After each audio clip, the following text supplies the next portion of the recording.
Today we're going to demonstrate how to switch on NFC on your mobile phone. First, find the settings icon on your phone. Mine is just here. On this Samsung phone, it is under Connections. With other phones, it may be under the Wireless and Network section.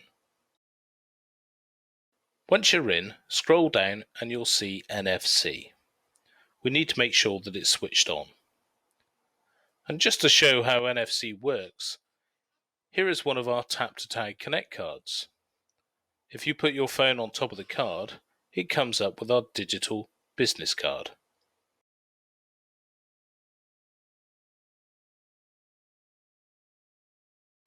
And that's how to switch on NFC.